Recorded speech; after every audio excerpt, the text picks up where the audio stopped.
নমস্কার, story officially চ্যানেলে আপনাদের প্রত্যেককে স্বাগত।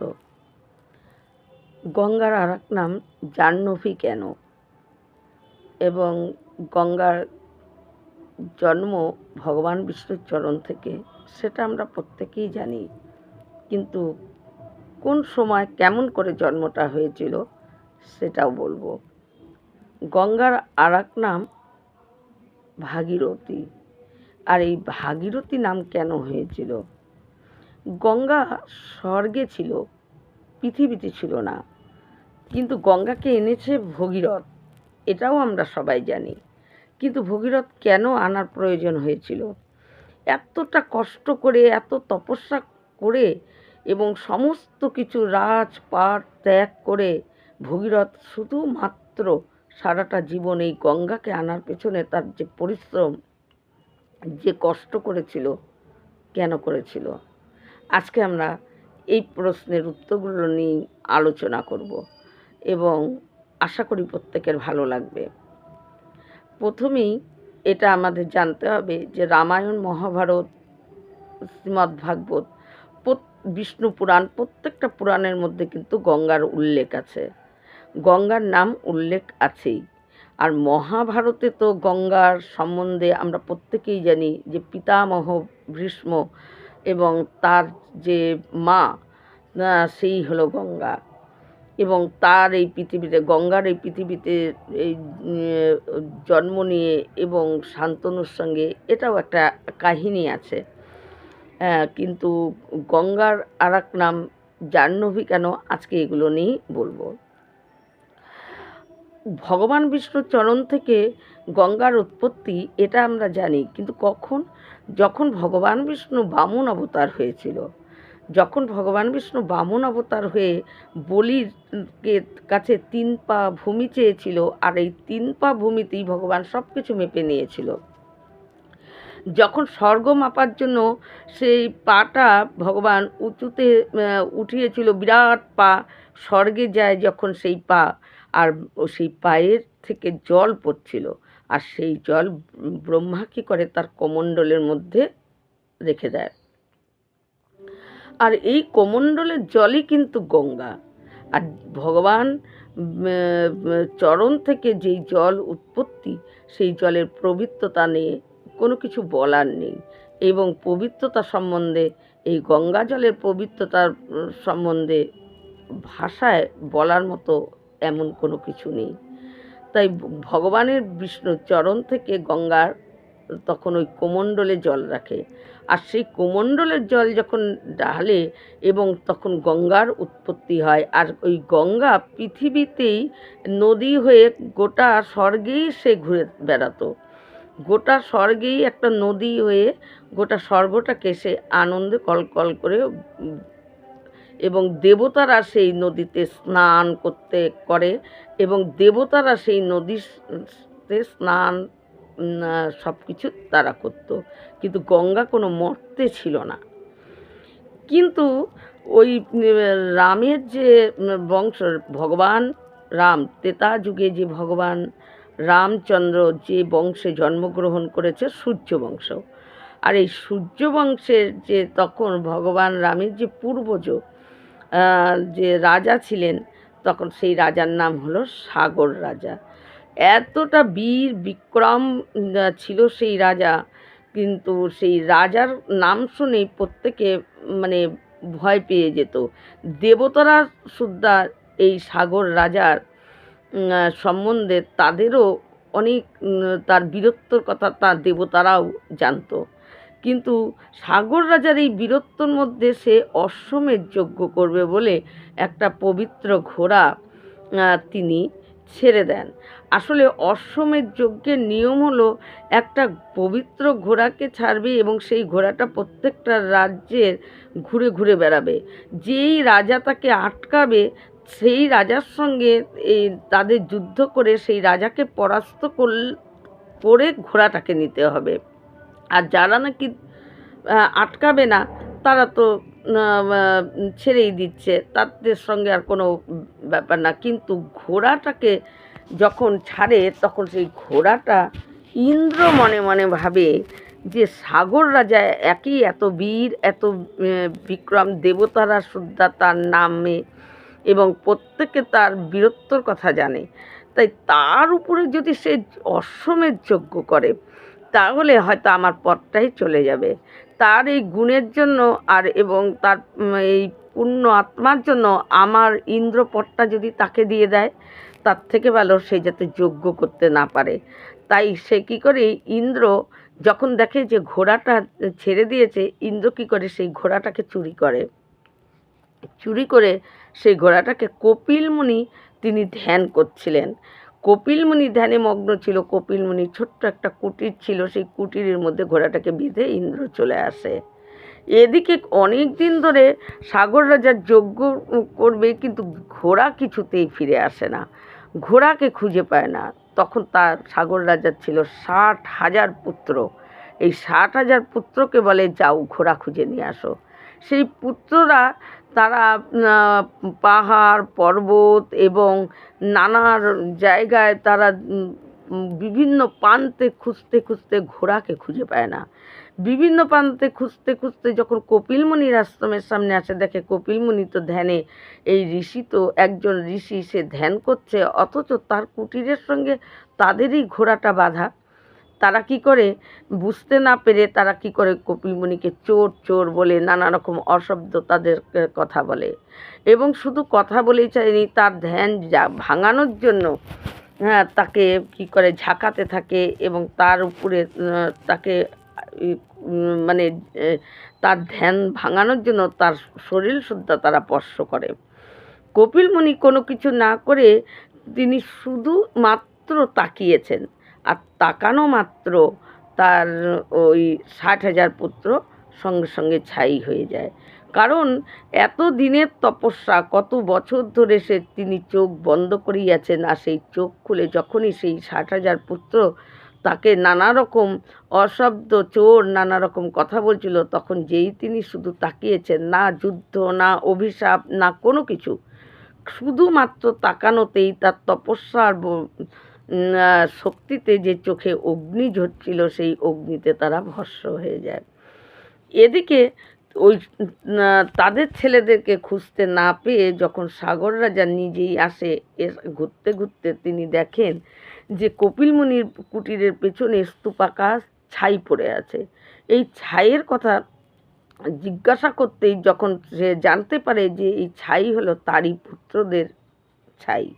কিন্তু যেহেতু তাদের পুত্রদের এইভাবে মৃত্যু হয়েছে, তারা না মুক্তিও পায়নি এবং পৃথিবীতেও থাকতে পারছে না, দুরকম অবস্থায় মাঝখানে তারা কষ্ট পাচ্ছে পেটজনিতে। মুক্তি তাদের হচ্ছে না, মুক্তির জন্য তারা ছটফট করছে। কিন্তু তখন কপিল মুনি বলে যে এদের ছায়ে যদি গঙ্গা জল ছিটানো যায়, তাহলেই এরা মুক্তি পাবে, তাছাড়া এরা মুক্তি পাবে না। কিন্তু গঙ্গা তো, সাগর রাজা চলে আসে, কিন্তু তারপর থেকে চেষ্টা করে গঙ্গাকে পৃথিবীতে আনার জন্য, তাদের মুক্তির জন্য। কিন্তু মুক্তি কী করে হবে, গঙ্গা তো স্বর্গে, গঙ্গাকে আর পৃথিবীতে আনতে পারে না। সাগরের যে নাতি ছিল, তার নাম ছিল অংশুমান। অংশুমানে অনেক চেষ্টা করেও গঙ্গাকে পৃথিবীতে আনতে পারেনি। অংশুমানের ছেলে দিলীপ অনেক চেষ্টা করেও এবং ইয়ে করেও গঙ্গাকে পৃথিবীতে আনতে পারেনি। এবং দিলীপের পুত্র ভগীরথ তিনি সমস্ত রাজপাট, সুখ, বৈভব সমস্ত কিছু ছেড়ে, তার সব কিছু ছেড়ে ভগীরথ কী করে, তপস্যার জন্য বেরিয়ে পড়ে। কারণ ভগীরথ তার পূর্বজরা এতটা কষ্ট পাচ্ছে, তাদের উদ্ধারের জন্য সে গঙ্গাকে পৃথিবীতে আনার জন্য ব্যাকুল হয়ে যায়। ভগীরথ কী করে যায়, ব্রহ্মার তপস্যা করতে থাকে। ব্রহ্মার কঠোর তপস্যা করে, সমস্ত কিছু ঘর বাড়ি প্রাসাদ সব ছেড়ে ব্রহ্মার তপস্যা করতে থাকে, কঠোর তপস্যা, এক পায়ে দাঁড়িয়ে সে তপস্যা করতে থাকে। এবং প্রতিটা ঋতুতে সে একই মুদ্রায় একইভাবে তপস্যা করতে থাকে। একটাই শুধু মনের মধ্যে একটাই ইচ্ছা, তার পূর্বজদেরকে উদ্ধার করা। তারা যে তাদের যে আত্মাগুলো কষ্ট পাচ্ছে সেই আত্মাগুলোকে মুক্ত করাই তার একমাত্র লক্ষ্য ছিল। যখন ব্রহ্মা তার তপস্যায় সন্তুষ্ট হয়, ব্রহ্মা তার কাছে আসে। ব্রহ্মা এসে বলে, তুমি কি চাও? কিন্তু ভগীরথ বলে, আমার পূর্বজদেরকে উদ্ধার করার জন্য এক গঙ্গাকে মর্তে আনতে চাই। কিন্তু ব্রহ্মা বলে, তুমি আনতে পারবে, কিন্তু একটা সমস্যা আছে। ভগীরথ আবার নিরাশ হয়ে যায়। কি? আবার কি সমস্যা? কি সমস্যা আমাকে বলুন? বলে, গঙ্গার যে ধার, সেই ধার পৃথিবী বহন করতে পারবে না। পৃথিবীতে যদি সেই ধার এসে পড়ে, পৃথিবী রসাতলে চলে যাবে, পাতালে ডুবে যাবে। তাই গঙ্গার ধার একমাত্র রাখার মতন যদি তুমি কেউ থাকে, তাহলেই গঙ্গাকে পৃথিবীতে আনতে পারবে। তখন বলে, কে? গঙ্গাকে, গঙ্গার ধার রাখার মতন কে আছে? তখন বলে, একমাত্র দেবাদিদেব মহেশ্বর যদি রাজি হয়, তাহলেই সেই পারবে তার জটার মধ্যে গঙ্গার ধারকে আটকাতে। এই বলে তখন তুমি যাও, দেবাদিদেবের তপস্যা করো। ভগীরথ আবার চলে যায় কৈলাসে। কৈলাসে গিয়ে সে পর্বতের উপরে সে কী করে, শিবের তপস্যা করতে থাকে। শিবের তপস্যা করতে করতে শিব যখন সন্তুষ্ট হয়, শিব এসে যখন বলে, তুমি কি চাও? তখন ভগীরথ বলে যে, আমার পূর্বজরা তারা না মত্তধামে, না তারা স্বর্গে যেতে পারছে, না তাদের মুক্তি হচ্ছে। তারা এই গঙ্গা জল তাদের উপরে না পড়া অবধি তারা মুক্তি পাবে না। তাই মুক্তি পাওয়ার জন্য গঙ্গাকে পৃথিবীতে আনতে চাই। কিন্তু গঙ্গার এই প্রবল ধার রাখার মতন এই পৃথিবীর বহন করতে পারবে না। তাই আপনি যদি এই গঙ্গার ধারকে আপনি আপনার জটার মধ্যে রাখেন, তাহলে গঙ্গাকে এই পৃথিবীতে আনা সম্ভব। ভগবান শিব ভগীরথকে এই কথায় রাজি হয়। ভগীরথের তপস্যায় সন্তুষ্ট হয়েছিল, তাই তার বর অনুযায়ী তার এই কথায় রাজি হয়। এবং এই কথা যখন শিব যখন রাজি হয়, তখন স্বর্গের ওখানে দেবতারা গঙ্গাকে বলছে যে, তুমি যাও, মর্তে যাও। কিন্তু গঙ্গা বলে, আমার ধারকে বহন করবে। বলে, দেবাদিদেব মহেশ্বরের জটা তোমার ধারকে বহন করবে। গঙ্গা তুচ্ছভাবে হেসে ফেলে। গঙ্গা বলে শিবকেই, মনে মনে ভাবে যে শিবকেই সে ভাসিয়ে দেবে। শিব আমার ধার আটকাবে? শিবকেই আমি ভাসিয়ে দেব। এই কথা বলে। এতে গঙ্গার অহংকার হয়ে যায়। এবং এই সময় এই কথা বলাতে ওই তখন পার্বতী আর গঙ্গার মধ্যে, দুজনের মধ্যে একটু বিবাদ হয়। শিবের সম্বন্ধে এই কথা বলাতে পার্বতী বলে, অভিশাপ দেয় যে তোমার মর্ত্যলোকে জন্মগ্রহণ করতেই হবে। হ্যাঁ, আর এর জন্য গঙ্গাকে ওই মর্ত্যলোকে জন্মগ্রহণ করতে হয়েছিল। যখন মানে মহাভারতে আমরা সেটা পাই যে পিতামহ ভীষ্ম তার পুত্র হয়ে জন্মেছিল, আর এই কারণেই তার পৃথিবীতে মর্ত্যলোকে জন্মগ্রহণ করতে হয়েছিল। কিন্তু যখন গঙ্গার এই অহংকার একটু হয়ে যায় যে শিবকেই সে ভাসিয়ে দেবে, কিন্তু যখন গঙ্গা স্বর্গের থেকে আসতে কিছুতেই চাচ্ছিল না, কিন্তু দেবতারা যখন বলে যে শিব তোমার ধার বহন করবে, তুমি যাও, পৃথিবীতে যাও, তখন গঙ্গা প্রথম ধার শিবের জটার মধ্যে এসে পড়ে। আর শিবের জটা, গঙ্গার ওই অহংকারের জন্য শিবের জটার মধ্যে গঙ্গা এমনভাবে বেঁধে পড়ে, এমন জটা বেঁধে নেয়, গঙ্গা আর সেই বেরোতেই পারছে না, ওখানেই বন্দি হয়ে যায়। শিবের জটার মধ্যে গঙ্গা বন্দি হয়ে যায়। এদিকে গঙ্গা তখন বুঝতে পারে যে আমার অহংকারটা কতটা মানে আমি করে ফেলেছিলাম, যে আমি শিবকে ভাসাবো বলেছিলাম, অথচ শিবের জটার মধ্যেই আমি নিজেই বেঁধে পড়ে আছি। গঙ্গা শিবের জটায় যেই পথটা দিয়েই বেরোতে যায়, সেই পথই যেন আরও জটিল হয়ে যায় জটায়, কিছুতেই গঙ্গা বার হতে পারে না। কিন্তু তখন ভগীরথ এসে শিবের কাছে বলে, হে দেবাদিদেব মহেশ্বর, আপনি এই গঙ্গাকে জটার থেকে মুক্ত করুন। আপনি যদি মুক্ত না করেন, তাহলে আমার পূর্বজদের উদ্ধার হবে না। তাদের এই কষ্ট তারা কি আর কত সহ্য করবে? আমি তাদের মুক্তির জন্য গঙ্গাকে এই পৃথিবীতে এনেছি। আপনি একে মুক্ত করুন। এই ভগীরথের কথায় আ দেবাদিদেব মহেশ্বর গঙ্গাকে জটার মধ্যে রাস্তা বার করে দেয়। আর গঙ্গা সেই রাস্তা দিয়ে মানে পথ দিয়ে ওই জটার থেকে বাইরে বেরিয়ে আসে। আগে, আগে ভগীরথ যায় শঙ্খ বাজাতে, বাজাতে পিছে, পিছে গঙ্গা আসছে। এই যেতে, যেতে, যেতে এমন এক জায়গায় গঙ্গা কল, কল করে ভগীরথের পেছনে, পেছনে যাচ্ছে। আর ভগীরথ শঙ্খ বাজাতে, বাজাতে আগে, আগে শঙ্খ বাজিয়ে যাচ্ছে। এই যেতে, যেতে যেই পথ দিয়ে যাচ্ছে সেই পথে দেখে যে গঙ্গা যখন সেই পথ দিয়ে আসছে সেখানে জাহ্নবী মুনি সেই পথে আবার যজ্ঞ করছিল। অনেকটা পথ আসার পর দেখে এক জায়গায় জাহ্নবী মুনি যজ্ঞ করছিল এবং যজ্ঞের সমস্ত সামগ্রী পড়েছিল, সেখানেই ছিল। কিন্তু গঙ্গা সেই পথ দিয়েই এগিয়ে আসছে। আস্তে আস্তে জাহ্নবী মুনির যজ্ঞ সমস্ত লণ্ডভণ্ড হয়ে যায়, সব কিছু ভেসে চলে যায়, গঙ্গা ভাসিয়ে নেয়। এই দেখে জাহ্নবী মুনি প্রচণ্ড রাগ হয়।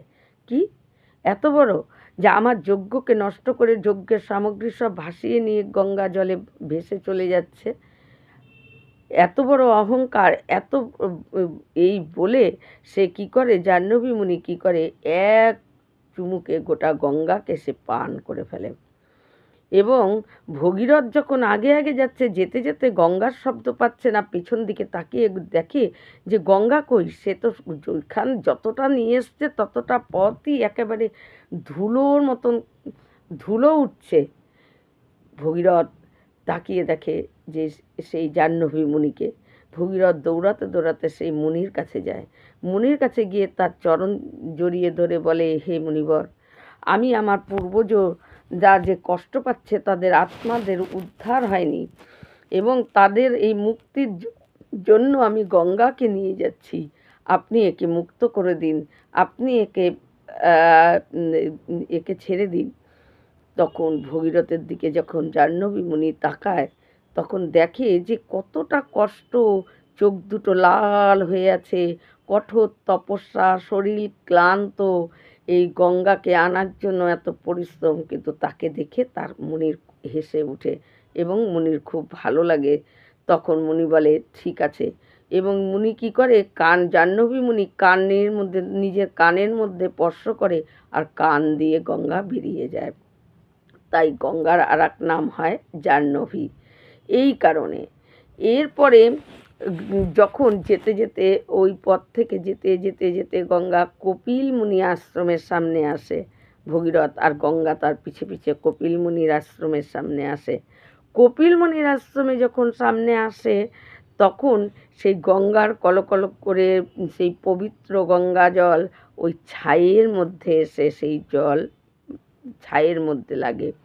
অমনি ভগীরথ দেখে সেই ছাই থেকে এক একটা তারার মতো জ্যোতি উপরের দিকে উঠে উঠে গিয়ে এবং তারা মুক্তি পেয়ে যাচ্ছে।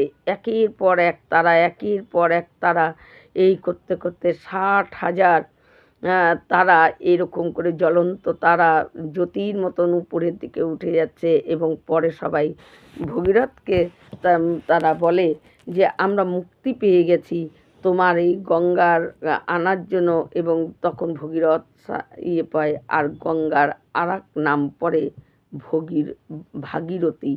এই ভগীরথ গঙ্গাকে এনেছিল বলেই গঙ্গার আর এক নাম হলো ভাগীরথী। তাই এই রকম কঠোর পরিশ্রমের দ্বারায় গঙ্গাকে পৃথিবীতে এনেছিল ভগীরথ এবং তাদের পূর্বজদের উদ্ধারের জন্য, মুক্তির জন্য। কারণ তারা পেয়ের জনি কি, যদি নাকি কারো মৃত্যুর পর তাদের সেরকমভাবে মুক্তি যদি না পায় তাহলে তারা না পারে মর্তে থাকতে, না পারে স্বর্গে পৌঁছাতে। মাঝখানে তারা পেয়ের জনি হয়ে তাদের অনেক রকম কষ্ট, সবচাইতে বড় কষ্ট ভোগ করতে হয়। আর সেখান থেকে মুক্তি পাওয়ার জন্য তারা ব্যাকুল হয়ে যায়। আর তাই তাদের এই ব্যাকুলতা, তাদের এই মুক্তির জন্য ভগীরথ নিজের সারা জীবন প্রায় সমস্ত কিছু ত্যাগ করে, রাজপাট সব কিছু ত্যাগ করে সেই তপস্যার দ্বারায় গঙ্গাকে পৃথিবীতে আনে। যেই গঙ্গা আজও আমাদের জীবনেও সেই গঙ্গা জলের মাহাত্ম্য অতুলনীয়, যেই জল সমস্ত পাপ নষ্ট করে দেয়, যার পবিত্রতা কথা মানে মুখের ভাষায় বলে কোলানো যায় না। ভগবানের শ্রীচরণ থেকে যার উৎপত্তি, তার তার গুণের, তার পবিত্রতার কথা আর কি বলা যায়। সমস্ত গঙ্গা জলটাই হলো চরণামৃত, যেটা ভগবান বিষ্ণুর চরণামৃত বলেই তাকে মানা হয়। এই রকম ভিডিও পাওয়ার জন্য আমার চ্যানেলটিকে সাবস্ক্রাইব করবেন। নমস্কার।